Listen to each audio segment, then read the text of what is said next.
Hello and welcome to the Mental Health Gaming Podcast. This is episode 36. I always seem to forget which episode we're on. And again, someone who I don't forget every week is Stu. How you doing, Stu? Not bad. Yeah, you can't forget me despite your best efforts. The drink and the drugs, they still don't block me out.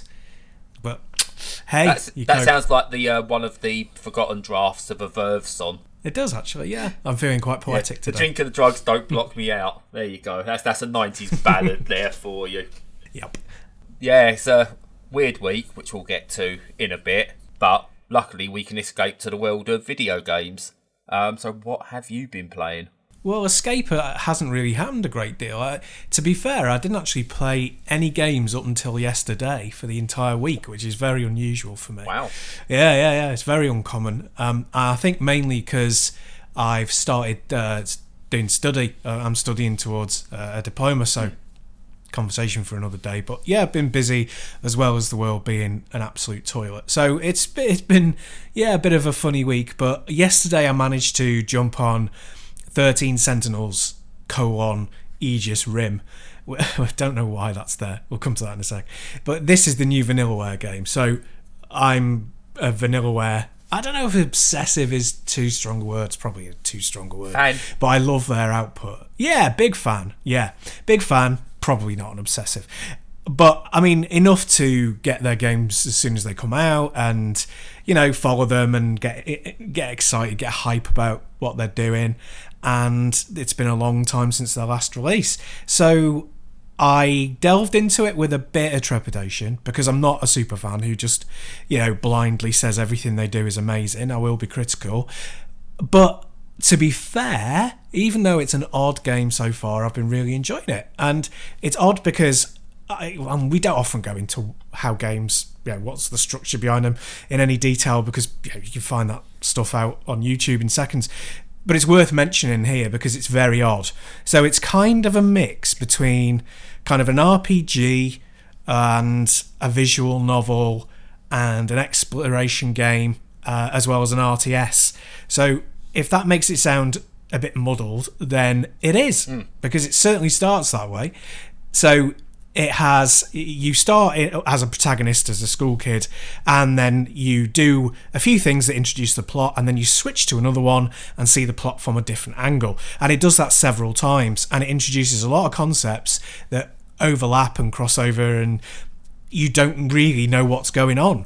And I think that might put a lot of people off. But I clicked with it. And one of the reasons I did is because I was really impressed with this, is that it's really inclusive. And anyone who starts off seeing the artwork and seeing that, you know, there's school kids and they're in the anime style, probably like me got a little bit kind of nervous about sexualization and stuff.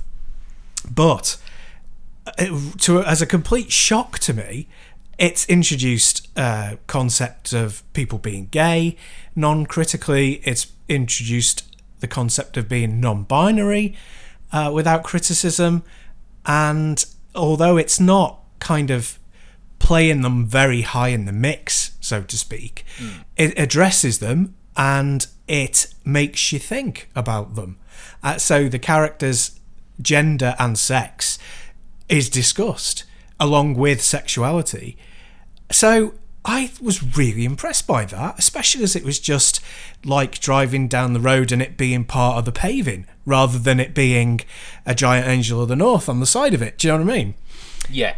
So, it's impressive. It's a weird one, actually, to hear because whenever I've played a Vanillaware game before, there's always this level of, right, where should I play it and who can I risk seeing me play this Vanillaware game? So to hear that it doesn't seem to be as in your face, possibly, as those are, and it's doing things to be inclusive, that's good to hear. Because I think the more games that are inclusive but don't signpost it that they're being inclusive, the better it will be moving forward. Yeah, I think their sort of visual comedy exaggeration in the past, more specifically than in this game, it told its own story. And I think, you know, it was quite clever in the way that it did that. But at the same time, superficially, it was still kind of like, oh, well, those are exaggerated features and they can be, construed as sexist. You only have to engage with them for a very short time to realise that they're not sexist because they're cartoonish. And it's very deliberate. But like you said, you don't want people walking in on you like that, because it sends completely the wrong signals. And it's subversive, honestly. It's a critique on the sexualization of people and how we gender stereotype, honestly. Yeah. Well, there's a huge discussion to be had around that, isn't there? I think that there are some who go, well, I'm using this to explore an idea, and the idea is actually a fundamentally sound one. If you misinterpret it, that's on you. But then I think there's also the likes of Bayonetta, which are like, for me, it's, we're being really, really clever. It's not actually sexualized. But then you look at it and you delve deep and you try and find some more depth to it. There isn't any. So it is just sexualized. That's my personal opinion. With Bayonetta, actually, not to go too far off subject, because I don't do that. I don't go off subject at all. Is Bayonetta, was that written by mainly men? I never looked into this properly, or was there a strong female influence on the writing and design of Bayonetta? Because it always struck me with the argument that Bayonetta's using her sexuality as a weapon to try and subvert what sexualizing women means. It still felt like it was coming from the writing of a man rather than an actual woman. Yeah, I think to the best of my knowledge, it was an entirely male team. Yeah. And I think that's probably the case with 13 Sentinels as well. But they have a very strong director in place, and I think that it seems like his heart is in the right place with what he's trying to do with sexuality. So he's not ignoring it. He is hypersexualizing things at times, but not to a degree where it's egregious or upsetting. But again, it depends on how you take it. So it's always going to be an odd one, I think. But is it a good game? Yeah, for me, yeah. I think you're going to have to be a person who is quite patient, especially early on. It's not going to appeal to everybody because it crosses niches, which is always a risky strategy, because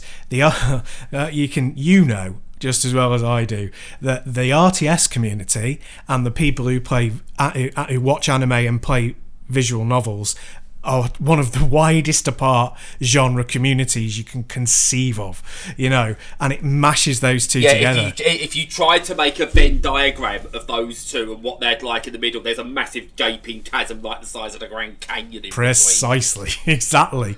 Yeah, there are very few that are far apart from one another like them. So not many people are going to hit with it, I'm afraid, I don't think. So the four people who like it will people who like it, well, yeah, exactly, will become massive advocates.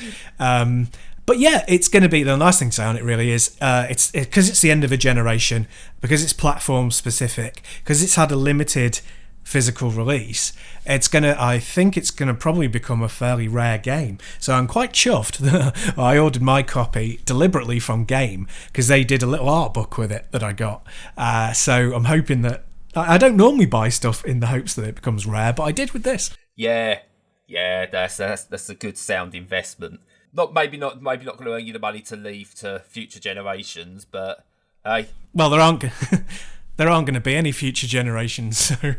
No, we could be dealing in broken CDs and things like that in the future. So yeah, it'd be making spears out of old cassette tapes and stuff in 20 years' time. So yeah, trying to explain to people what entertainment was.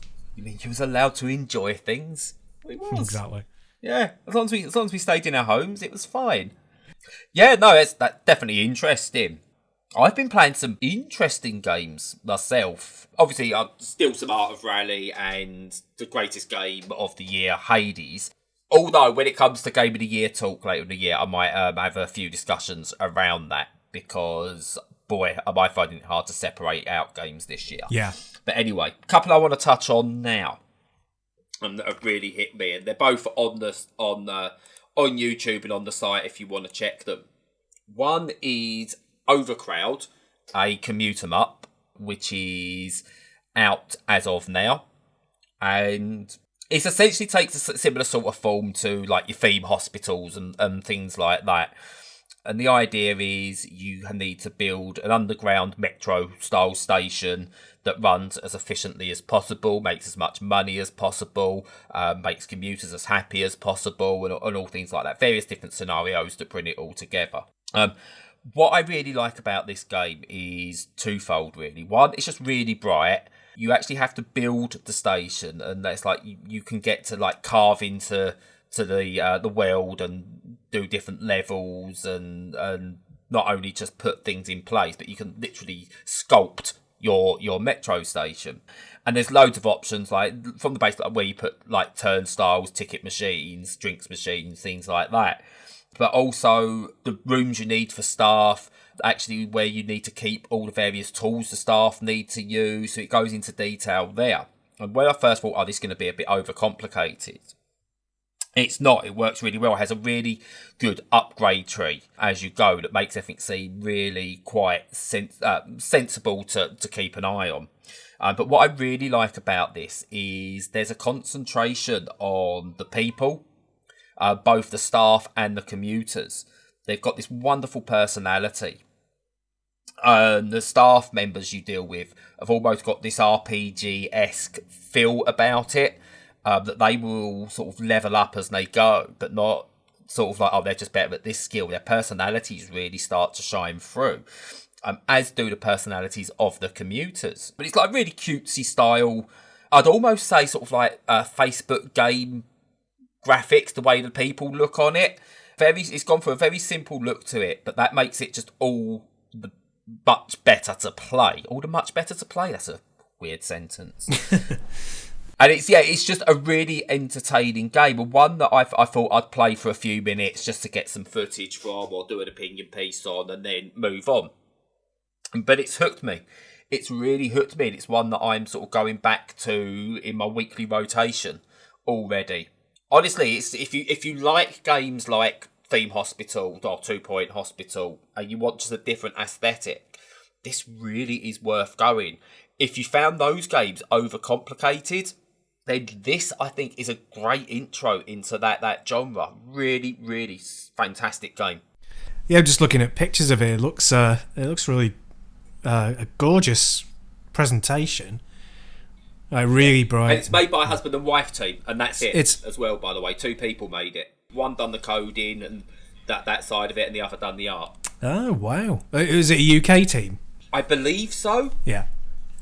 It's set around like the city of Lubden. How can you decode such deep? Yeah, it could be anywhere. Could be absolutely anywhere. Yeah. So I think so, but don't hold me to that. They could be European, they could be American. I don't know. Fair enough. I asked them directly for a code. I actually went and sorted this one out after I saw it, and I asked the one of the developers directly for a code, and they came back to me, and I still couldn't tell you where they're from. But I don't care where they're from. It's one of those things that that's one of the things. But we'll come to sort of that in a minute, though, because there's something I want to come up to with another game in a minute that I played last night that just had me sort of really sort of like still laughing this morning about it. We'll come to that in a minute. But yeah, Overcrowd, a commute 'em up. Absolutely fantastic little gem of a game. It's about 15 quid, which some people might go, oh, that's a bit much. But honestly, you will get more than your money's worth out of it. Nice. So the other game I've been playing that I want to talk about is Partisans 1941. Now, I can't go into too much about it because I only started it last night as of recording, so it was on the Monday night. I've done a stream of it, which you can find on YouTube if you want the full replay, or you can find it on Twitch still under the highlights. So, it's a real-time tactics stealth strategy game that, for me, the best way I can describe it is like a real-time XCOM. I don't know did you catch any of it last night, Stu? You did, didn't you? Yeah, I watched it for a while, yeah. Yeah. Would you say a real-time XCOM is a good way of putting it? Yeah, definitely. Yeah. And then you've got that on the tactical side of it, but then there's also this like base building, character development sections in between as well, where you have to pass over a few nights at your base. you then send different characters out to do different tasks, all that kind of thing. So, I mean, it must build up and build up and build up. And it's really good. It's really interesting. I'm glad I got into it, and I'll definitely play more of it. And I can't really go into too much detail about, I say, the game itself. It's got all the usual trappings of all those games, and it does it well. But what got me was the characterisation within the game. And this is why I want to know where the makers are from and what they was trying to get going. Because it's set during the Second World War. You play as a group of Russian freedom fighters, I'd say, and you're, I think, within. Oh no, I think German occupants have come to take into Russia, and the Germans, they've got thick German accents, strong Nazi vibes and things like that because it's the Second World War, and they've got the accent. They are German, but the Russians speak with a mixture of British accents. You've got some really sort of, oh yes, well, we need to stop this type thing. And then you've got, right, governor, yeah, we're gonna go and do this mission. And like little, oh hello, my name's Pip, and I got to help because I'm a very helpful young 14-year-old boy, sir. All got these weird British accents, and they're Russian. And that just took me out of the whole caring about the characters kind of thing at that point when I started hearing them. And it went further. I actually cared more about the gameplay than I did the characters at all and why they was in it, because it just took me out of it. They should have Russian accents. If they've got Russian names and they're in Russia and they're Russian, make them speak with a Russian accent, even if it's English dubbed. I think at one point I joked, and when it's they could call this game Lock, Stock and Two Smoking Nazis by the way that people were talking.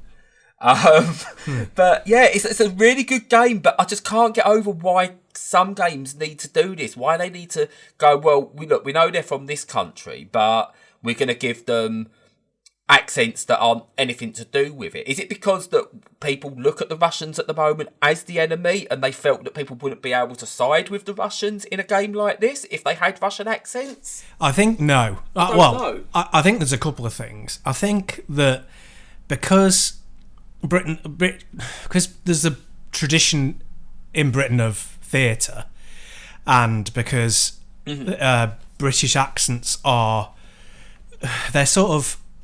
they're thought of as being part of the acting establishment. If you want something to be delivered in theatrical tones that the widest audience will understand, you often pick a British actor because they speak English, which is the most widely known language, and there's a history of performance there. I think there's a bias towards us in the UK because of that. Yeah. So I think the default can sometimes be, in a lot of European places, it will be, we need somebody who speaks English, who's an actor, then we'll pick an English actor. And if they're in America, it will be, well, they're American, unless we need somebody who's a villain, and we'll pick somebody English. And then we'll pick British. Yeah, so there's that part of it, I think. But my question is, the German accents, are they from German native speakers, or is it English people putting on a German accent? I couldn't tell you. So my first thought, I think I was so taken aback by the British accents for the Russians that I didn't really pay too much attention. So the German accents could well be incredibly insulting for all I know, but they didn't stand out as bad to me. Yeah. But then I don't know German dialect. I don't know the differences. When we put on fake German accents for things, not like me and you personally, but the general Germans probably give the same reaction we do, where we go, look, not every British person sounds posh. Germans probably give the same reaction where everyone's picked up this like almost Nazi style German accent, and it's like, that's not how we sound at all. Are you ridiculous? Yeah. And I know a few German people, they're quite softly spoken and things like that. So you feel it about others part is just ridiculous for a start. But it didn't seem like that in the game. It didn't seem overtly stereotypical. But I'd need to play some more and get back to it. Yeah, so... What I actually would have gone. Well, I was just going to say, so then if they've picked German actors and English actors when it should have been German actors and Russian actors, then that smacks of laziness. But if they're putting, if it's all English cast, it's probably just, budgetary, and they're putting on an accent they feel comfortable with. Yeah, possibly. If it is, then fair enough. But then I'd rather they went the whole hog and got someone to do some Russian accents as well. See, what I would like, and the game for me that has still got this absolutely spot on balance-wise, is the original Metro game, Metro 2033, where you can get it and play it in full English dub and subtitles and everything. And yeah, that's fine. It does the job if you really, really want the background story that's going on. But you can also play it in Russian, and all the background chatter is in Russian, and you just have English subtitles. And that just brought me into that game so much more. I played it for a bit in English, and then I switched to Russian. And just playing it in Russian was just absolutely perfect. It just felt right. And it would have been nice to have the option for this. If it's budgetary, fair enough. If it's not budgetary and it's a decision they've made for any other reason, then I would like to see a Russian option here. It is particularly... I might, Sorry, go on. no, go on. I might have missed something in the options. I did look and couldn't see it. You could choose English, I think Russian and Chinese as language options, but that struck me as that was the language options, not an accent or a dub or anything like that. Yeah. So I don't know, but it's unfortunate because aside from that, it is an absolutely fantastic game that I'm not very good at. Yeah, no, it is unfortunate if they've decided, if it was a logistical decision to not use the correct accents where possible, because particularly in this context, because one of the problems in the UK is a very UK centric view of the war, of World War II, We won the war. Yeah, that is shared by the Americans. Not that they think we won the war, but they think they won the war. Yeah. Whereas people in Europe tend to have a much more balanced view that, one of the major reasons that the war ended the way it did was because of the Russian involvement. And in fact, if it wasn't for the Russians, then, it's very likely that we still may have lost. But yeah, so it's unfortunate then to then have a game that has Russians as one of the main proponents in the game, and for them to be speaking English. It's not good optics. Yeah, I know. I mean, obviously, the war, it was almost like all the countries of Europe came together and formed some kind of union to beat a greater evil. I don't know. Could be an idea. Nah, that's crazy. I know. It was Britain won the war. Yeah. So, just for the those of you who are short of sarcasm, we are being, whenever we say that Britain won the war, we're being very, very ironic. Stu is. Honestly, I get up every morning and I sing 1 World Cup and 2 World Wars to my children to wake them up. You got to indoctrinate them early.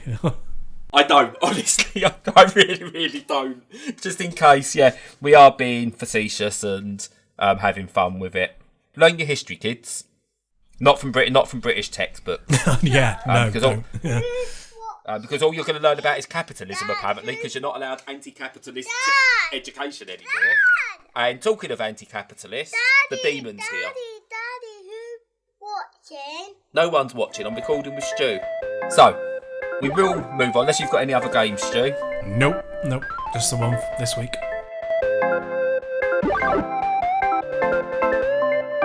That's it for me this week as well. So we are going to move on. We probably will get a guest of honour throughout this next section, because that is the professionalism you get on a show like this. And it's going to be relevant because you know where I would like to go about now? No. I'd like to delve into a fantasy world in my head and pretend that there's no one else around. Which is quite relevant to what we're moving to. So, prompted by a conversation we had on one of our Patreon exclusive After Hours episodes, I spoke about community and mainly the character Abed within the series and the fantasies he lives within his own head and the way he deals with general problems within his own head and creates these fantastical worlds.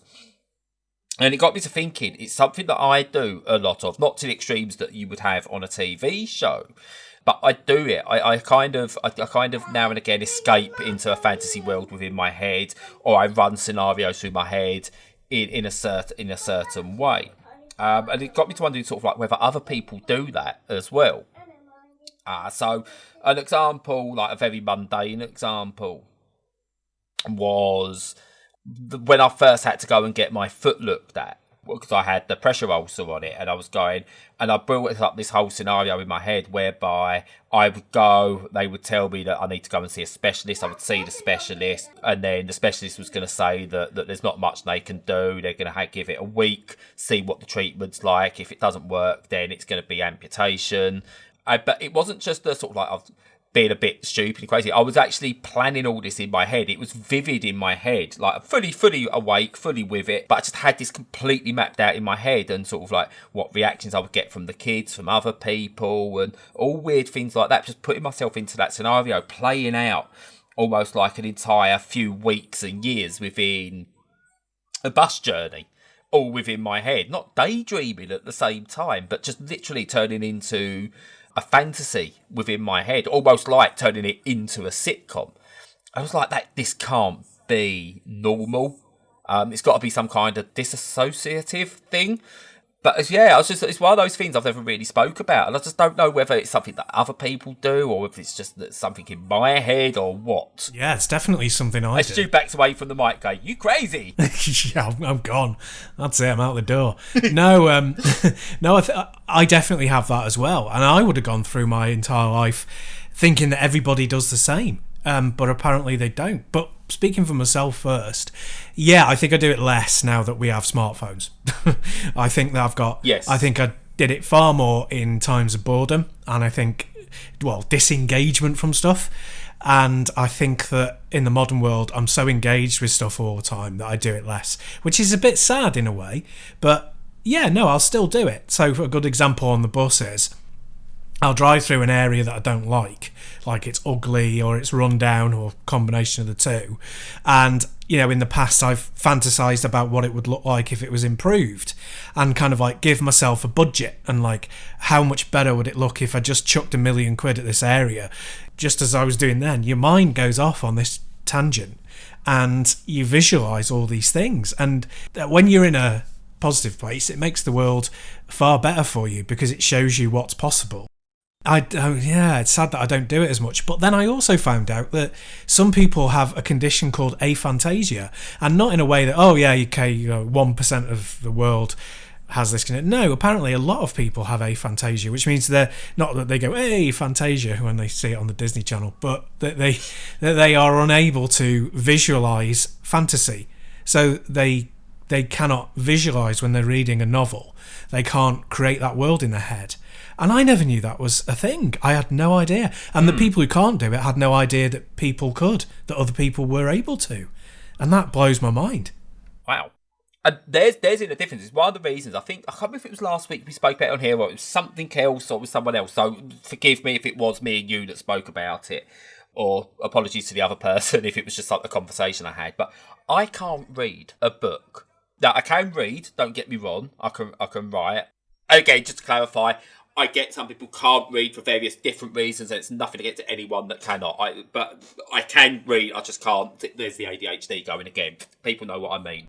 Because I start to read a book, and it starts to describe a scene in that book, and before I've even finished that page, I'm making up the rest of that book in my head. I'm not saying I'm writing a good story. None of my stories are ever going to be any good. But I'm gone with what it is. My head's now going on, like, this is what I think should happen. This is who this character is, and this is what they should do. And so I can't read a book. I've tried. Ever since I've been about 15, and I've had to stop reading because I had to for school. I just haven't been able to do it. It's really weird. I thought maybe when I was at school and I was reading books, I used to read all kinds, like the Goosebumps books. I've read all the the Enid Blyton books, all Roald Dolls when I was younger. I've read biographies and all that kind of thing. As soon as I had to stop reading for school and for education, that's it. I stopped reading because I wasn't having to do it logically for a reason. So my mind went off and I just couldn't finish a book. And that always frustrated me. It's always something I used to be ashamed of speaking about, but I didn't read because, again, I suppose it's one of those weird things that if you turn around and say, oh, I don't play video games, you're not going to get people look at you and just go, really? You don't play video games? What the hell is wrong with you? But if you turn around to someone and go, oh, no, I don't read books, but I haven't read a book properly since I was 15, then people look at you as though you uneducated knobhead, essentially. Yeah. And so it's always an embarrassment to talk about not reading, but that's why I can't, because I can't, if someone's already done it, and written it, I find it very hard to concentrate. I find it hard with films and TV at times where I'll start watching it and then my mind goes off. I remember it took me 8-9 attempts to watch the first Lord of the Rings film. It's the only Lord of the Rings film I've watched. I've not watched any of the others. Yeah. Because I was watching it and my mind was just going off with what it could be doing or what I felt it should be. This was without reading any of the books as well. So not even a case, oh, no, the book said this, so I'm going off in that direction. I just couldn't. So yeah, it's just a really weird thing. I just live. I don't want to say I live in a fantasy world because I am very much a realist at the same time, very much a pessimist as well. But yeah, just really weird things. I'm saying weird things. It's not weird things, but things just trigger my fantasy faults. So do you think that's why you like games so much, or a part of why you do? Because games are continuously artistic, but you always have to navigate. You have to control them and. Continuously, otherwise they don't work. So does that help? Possibly, yeah. And it could explain the reason why I struggle to a degree with. We were talking about partisans earlier, but if we look at something like XCOM, where you need to be very structured with how you play it, and you've got to do very certain things to get the best out of the game. And otherwise you're just going to fail later on. I can't get my head around those games because I want it all to be a bit loose. I want to be able to experiment and try things out, and I try and do things with these characters, and I feel games like that don't allow you to do that. Now there's nothing wrong with those games, and they're absolutely they're so revered, obviously, because of what they are. They're just not for me because I can't build into that structure. But then at the same time, I played through the original Last of Us, and that's a very linear story where actually it gives you the mirage of choice, but actually keeps it away from you for the entire game. And I loved that game. Loved the wrong word, but I was enthralled by that game and what it offered. Yeah. So it's not me saying that it's got to be an open world game, because I can't stand an open world game either. So, for example, Red Dead Redemption 2, I've not bothered going into Red Dead Redemption 2 because I'm put off by the amount of busy work there is within it, along with the main story to complete. But in my head, I then went off and designed in my head a game that was set in the Red Dead Redemption world, where instead of having this overarching long story, you've got this world, but it was a series of 20-minute episodes that were in it. None of them were actually came together in any way, shape or form. So there was no levelling up, and none of them led to this overlong story, but it was just a bunch of different episodes set within the Red Dead Redemption world. If they made the game like that, I was in, because it's 20-minute segments, 30-minute hour segments, whatever, that didn't actually mean that if you left it for a week and went back, you've got to go, oh crap, so what was I doing in this story? No, I've completely forgot, so I don't know if I can actually be bothered. Yeah. It was all just completely separate. And that made me go, oh, that I'd play. Give me the world, but give me loads of little different scenarios within that world. That's the game for me. Yeah, so I struggle with open world games because of the overarching story that's meant to guide you through. And again, I get why they're there. I get that lots of people like them. But no, I struggle with those. And this, again, maybe it's why I like indies, because they've got this one. A lot of them have got this one note idea, and they just make that spot on. And they generally last the amount of time they've got to last, and they're absolutely brilliant. Hades being a great example. I think Hades allows you to go off in this fantasy world. It gives you kind of this story beat that's going, but allows you to fill in a lot of the gaps as well yourself. And I think that plays to what my brain likes to do. But yeah, something like an Ubisoft open world game doesn't do that. It doesn't allow me to do that. So yeah, it's just a really weird thing that goes on in my. I say it's weird, but it's probably something that a lot of people have. But again, do people talk about this stuff enough? Well, probably not. No, I have a fairly similar reaction to longer games, and a lot of it is just boredom, because I'm not boredom with the controls or the action itself, but just lack of variety. Because most stories in games that are told narratively in the traditional sense, so in the way that they're written and then performed by an actor, are terrible, like objectively terrible. There are very few that are anywhere near good, and I include stuff like up to but not including The Last of Us. I mean, you're thinking of a tiny handful at the top, and there are lots that tell the game well environmentally. Well, there aren't lots, there should be more. But the ones that for me are successful are the ones who tell that environmentally. And to bring that back to fantasy, I think the reason why they are so successful, and I'm thinking primarily of Half-Life when I'm talking, is that they don't have levels in the traditional sense, but they kind of segue into levels in a way where you have like Ravenholm, which is just like Resident Evil, but then you'll have like the Canal, and that's entirely like an open world game. But they'll have these different scenarios and places that, just like the real world, you can walk down a street and one part of it will be unrecognisable from another. So in the real world, we're used to things changing and firing our imagination, and so we're able to go, oh yeah, well, we're in this completely different place, geographically and mentally. And games, weirdly, even though they're based in fantasy, very often go the other way, and they make them homogenised, and they look exactly the same over the course of 30 hours, which seems crazy to me, because that doesn't fire the imagination. No, and the point you bring up about Half-Life 2 actually is excellent, because I look at Half-Life 2 as an episodic game, and I don't mean episode 1, episode 2, and potentially episode 3. Don't know where that came from, but it's definitely not coming from the same place as episode 3, because that's never coming. Yeah. But anyway, the actual main Half-Life 2 game, I see it as an episodic game, and you're right, because it breaks it down into sections that could work completely standalone. So once you've done that river section, you could leave that game for a month, go back to it on the new section, and it's like literally an entirely new episode where you then just might take you a couple of seconds to get back to like what buttons did what, but because it's sectioned off in ways it's done, you actually get this idea of going, I can go back into it and pick it up from this point. Or if you do need a refresher, you've only got to go back to that last section you was in. You don't need to go, right, I'm over this side of the map, but why am I over this side of the map? Do I need to go all the way back over there to work out what I was doing there? Because it does, it sections it off. It's linear, but that linearity allows it to breathe more than any open world game. Make the main quest the main quest, and you go through that. Then allow me to do these other quests. Or just split them off. Go, what episode do I want to do? Well, I want to do the main quest episode, so I'm going to do that. Now I will do these.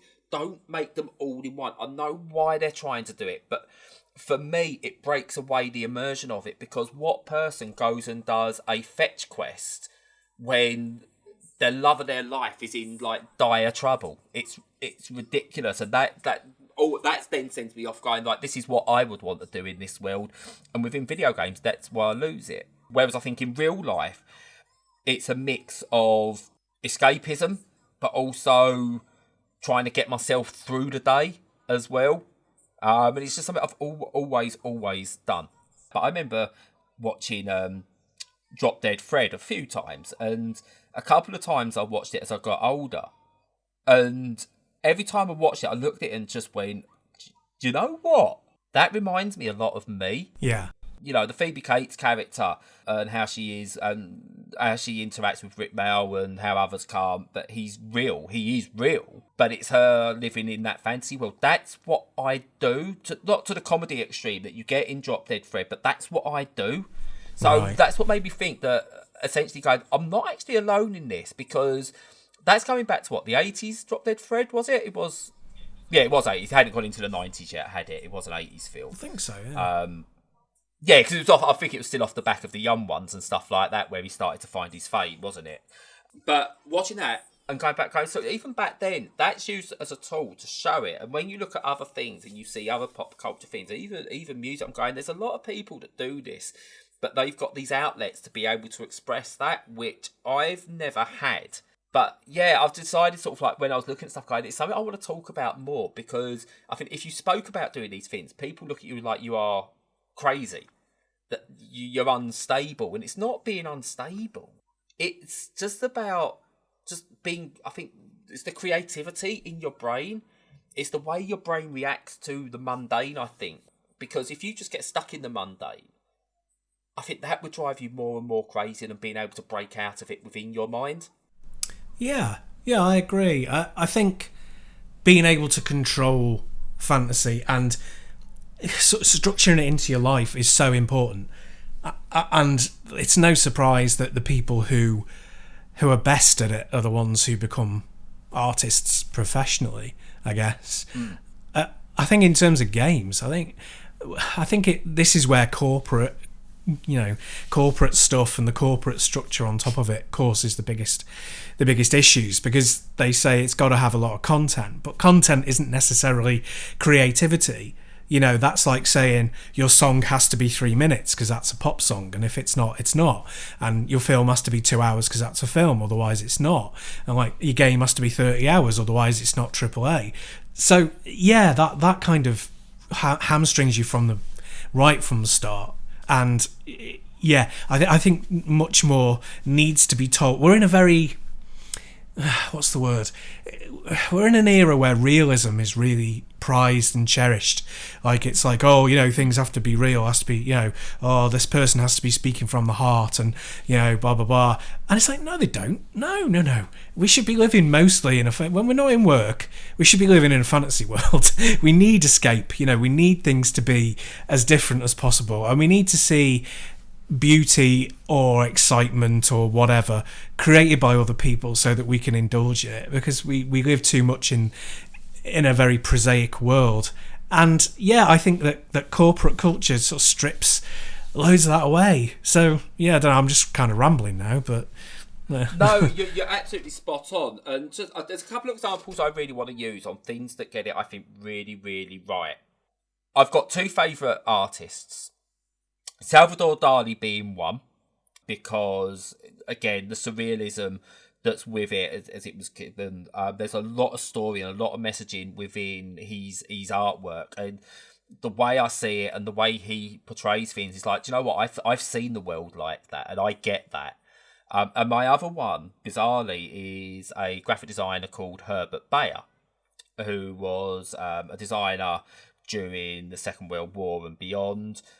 But what I love about him, he basically decided that the alphabet doesn't need capital letters. There's no need for capitalisation in the alphabet, that we use punctuation, so we don't need capitalisation. So he designed a font that basically removed any capitalisation from the alphabet.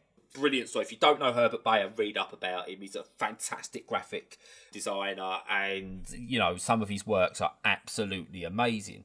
But he takes a fantastical look into the way type works and what that does.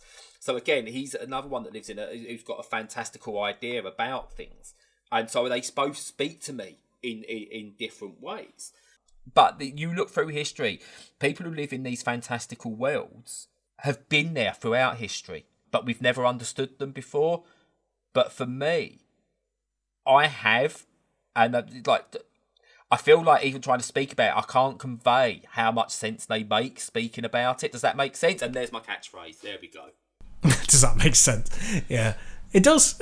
I think that coming back to like what we were saying right at the beginning, that it feels weird to you if you hear that people don't have that kind of a fantasy world available to them. Yeah. If that feels really strange, especially as like, well, how do you fill your time? How do you not become bored? How do you not envisage and visualize something better? A progress. How does it not strip away your desire for living if you can't visualize how things would be good? Wouldn't it just make you see, now mate, I'm just making assumptions here, and these might be very detrimental to people, so I'm obviously apologizing in advance. I'm not trying to say that people who can't do this have no inner life. I'm just saying, because I can't do it, I can't conceive of it, and it feels very strange. So I'm positive that people who are aphantasic, if that's the correct demonym, feel that fantasy worlds and being in a fantasy world is pointless and a waste of time. I'm sure some of them do, at least. So it's weird that we can't conceive of that. It's such a big gap, and I think that speaks to a lot to different neural behaviors, neural divergence. It's very difficult to conceive of how an ADHD brain works versus the way that your brain works if you don't have ADHD, to use a current example. It's an interesting one. Again, I don't know. It's weird. I don't know what the point of this discussion is. There's no sort of like, we're going to come to a conclusion or anything like that with it. No, I mean, it's not as if we're renowned for coming to conclusions with things. But it's just, again, it's something interesting. So, I mean, if you're listening to this, I'd love to know what your thoughts are. Hit us up on Twitter or Discord, and please let us know what your thoughts are with regards to this. Do you live in these worlds? Do you see them as something that's just normal, or is it a coping mechanism, or do you see it as something else? Or even if you want to turn around and go, Brad, I think you're a bit cray-cray, then please go ahead as well. Because that's sometimes how I look at myself. I just go, I must be insane. I'm waiting for the men in white coats to come and get me. Yeah. It's just really weird. But, are we all functioning insane patients in a way? I think so. What is it? What is it that can cause us to break? Some of us end up running a country. Others of us do a podcast to a couple of dozen people. So what effect can it have? But it's a really weird one. It's always been an interesting one, and I'm glad I'm getting to even if it's a smallish audience, getting to speak about it rather than just keeping it all locked up. Because again, I think it helps to talk about these things. It helps normalise these things. Yep, I agree. So that's pretty much it. As usual, if you want to chat, you want to ask for advice, you want to talk about video games, TV, sports, your kids, anything, join us on Discord. Links are below, or just go to our website and see the links there. We're on Twitter, Facebook. If you want to support us, you can via Patreon or Ko-fi. And we now do live streams every Monday, Wednesday and Friday. Fridays are mental health based chat if you want to join in for those. Mondays will be an indie game first look, and Wednesdays will be a long play, and that's currently Star Renegades. Plus content going up on YouTube regularly, and the regular reviews and written articles are on the site. So there's that. As usual, I said I'll say goodbye for Stu, because I never let him get a word in on these outros. So Stu saying goodbye. Bye from me. Till next time, stay safe. Bye. Did you hear her then? Bye, Stu. Bye.